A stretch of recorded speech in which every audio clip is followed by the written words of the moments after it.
YouTube, what up, man? It's your man, Mr. Martin 405, back with another video. And today is Wednesday, man. You know what we do on Wednesday, man. We, first of all, we moisturize. But nah, man, can't be walking around here all crusty. We have them good old conversations, man, on trying to empower, uplift, and encourage. You know what I mean? People that may be going through some things, or you may not be going through some things, and you may just need a little bit of a push to keep you on your toes. But be right back with y'all after this.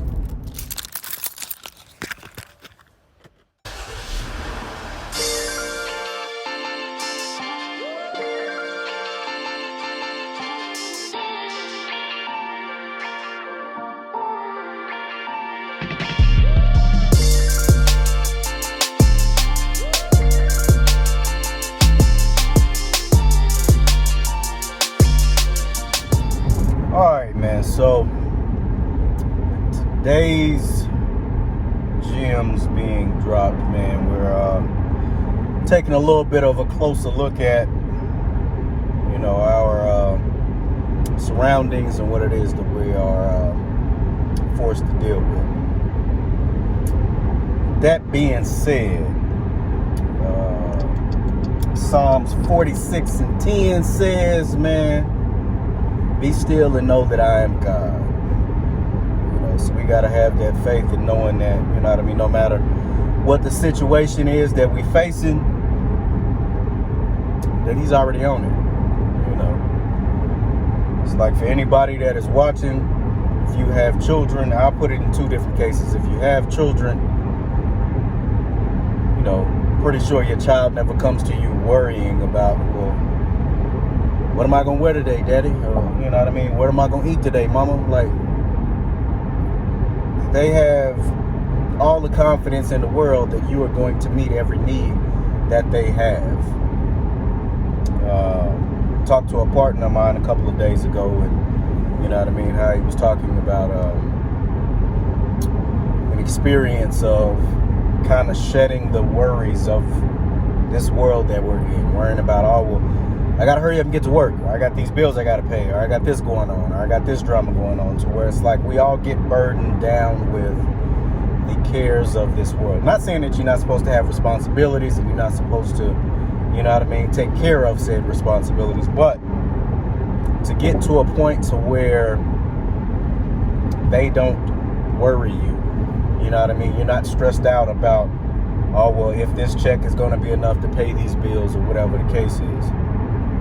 So that's example number one. Number two, when we were children and we looked to our parents, you know what I mean? Now this may be, you know, a closer illustration, or maybe easier to identify with.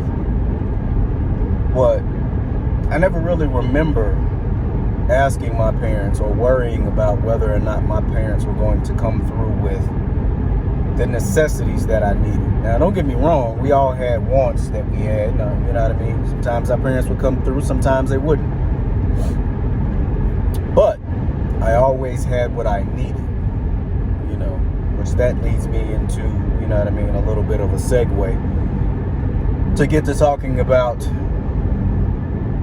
getting the things that we need, or giving the people around us the things that they need. You know what I mean? We get to a point where we're more consumed and more focused on giving people what they want versus giving them what they need. Case in point, you know what I mean?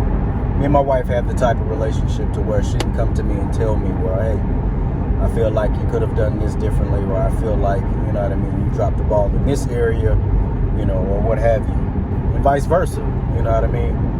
We have the type of relationship to where I can go to her and be like, all right, well, I feel like you could have handled this differently. You could have done this differently, or what have you.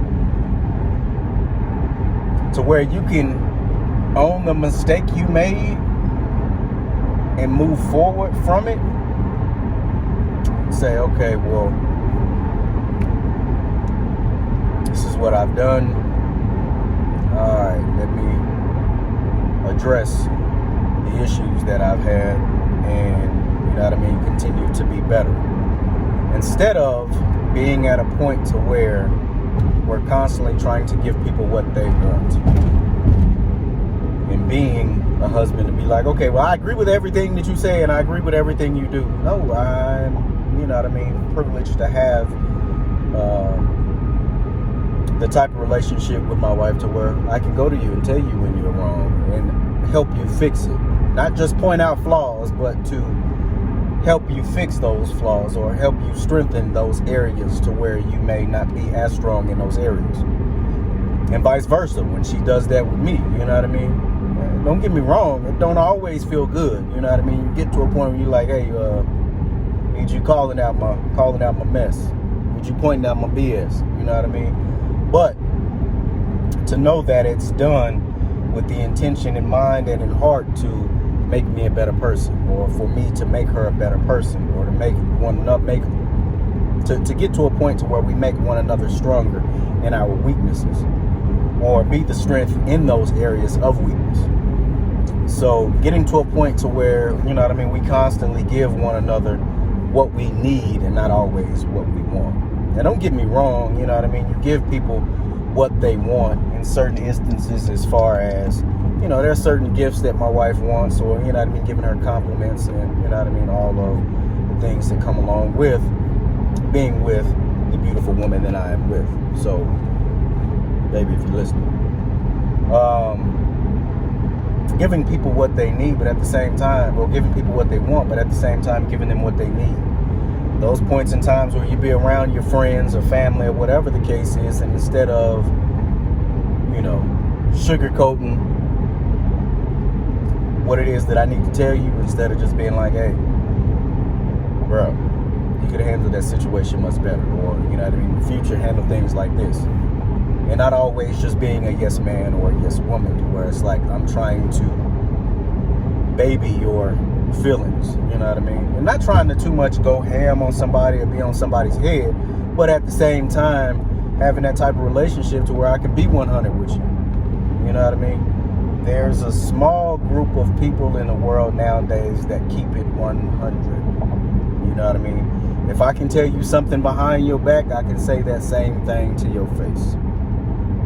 So, back to my original point of being still and knowing who God is. Now, that's not just to say you sit back and you don't do your part, because again, Word tells us that we are to have work that goes along with our faith. It says faith without works is dead, to where it's like, hey, you still got to do your part.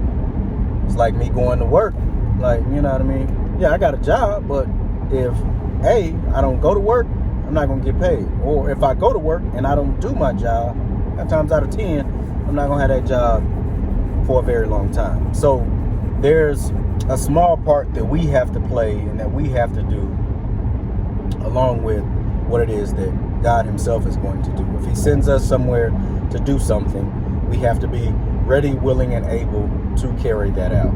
So with the state that we are in, you know what I mean, the virus that's going around and all the other kind of stuff, with some people out there not working, man, my thoughts, you know what I mean, my heart, my prayers go out to y'all that, you know, y'all are remaining strong in this season.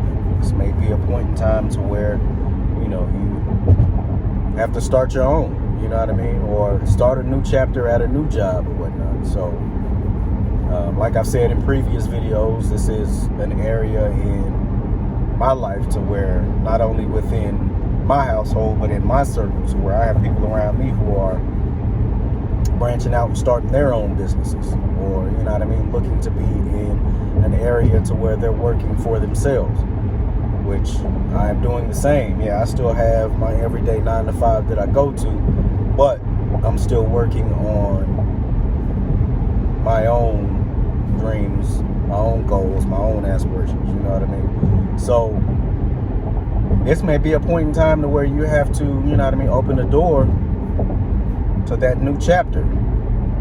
We get to a point to where we become comfortable with our situation, and when that situation is threatened or is, you know, we're forced to change that situation, become very uncomfortable. I said this in one of my past videos, where it's like, we got to get to a point to where we grow comfortable with being uncomfortable.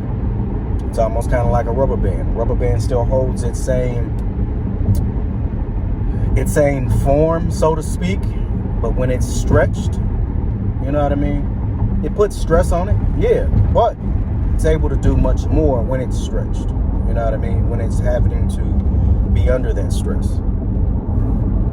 So in having to deal with some of these situations, we're forced to be in a position to where, we step into really our greatness when we're not so much backed into a corner, but when we're forced to step outside of that box, step outside of our comfort zone. As well as, like God says, man, in our weakness, his strength is made perfect. Because we have no other choice but to be like, hey, you know what I mean? I'm relying on you to get me through this situation that I'm dealing with. So, praying for each and every one of you. Maybe, you know what I mean, checking out this video. I may not know your situation personally and what it is that you're going through, but he knows. So, that being said, man, y'all continue to hold y'all's head up. Continue to fight. Don't give up. Look up. Hold your head up. Keep stepping it out, man. But we head over here, man, to get this fresh cut. I'm tired of walking around looking like a bum. But as always, man, I appreciate each and every one of y'all who have subscribed to the channel. If you haven't already, feel free to do so. Like, comment, share, all that good stuff. Appreciate y'all, man. Anything else take from this video? Love y'all, man. Know y'all got somebody in y'all's corner. Praying for y'all. Wishing nothing but the best. As always, love y'all, man. Peace.